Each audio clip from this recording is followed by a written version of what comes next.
qism mudiri lavozimi vakat lavozimına qo'yilgan edi. E'lon berilgan edi vakansiya.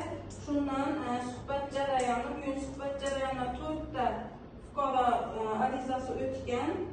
Shundan Baltayev Bunyod Baxtiyorovich, Bekchanov O'ktam Sabirovich, Karimov Hamrabek Rajabbayevich va Sabirov Maqsudbek Lozimbayevichlar. Shu 4 ta fuqaroni suhbatda o'tirish uchun komissiyalar yig'ilib, shundan komissiya raisi Zoom orqali Satimov Timur Muxtarbekov Zoom orqali qatnashib turibdi suhbatda. Hozir endi suhbatdagi fuqarolarni chaqiramiz. Bugun suhbatdagi fuqaromiz Bekchanov O'ktam Sabirovich. Chaqiramiz. O'ktam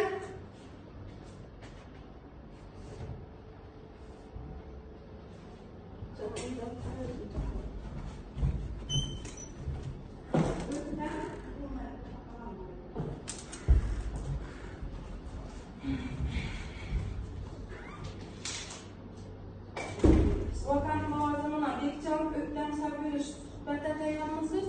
Asa tayyor bo'lsangiz o'tirib, shu yerda bizning o'zimiz vazirligimiz tomonidan keltirilgan suhbat savollari bor. Shunda tasadduqiy savollarni bosib, savolni o'qiysiz.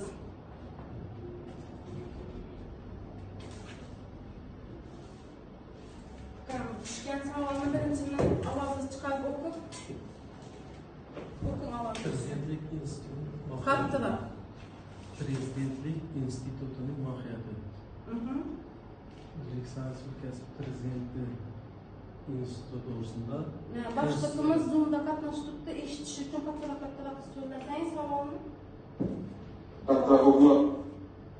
Birinchi savol, Prezidentlik institutining mohiyati.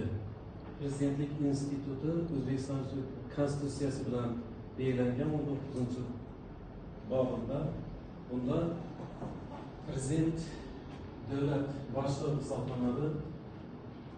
Bu davlat hokimiyati organlarining kelishilgan holda hamkorlikda faoliyat yuritishini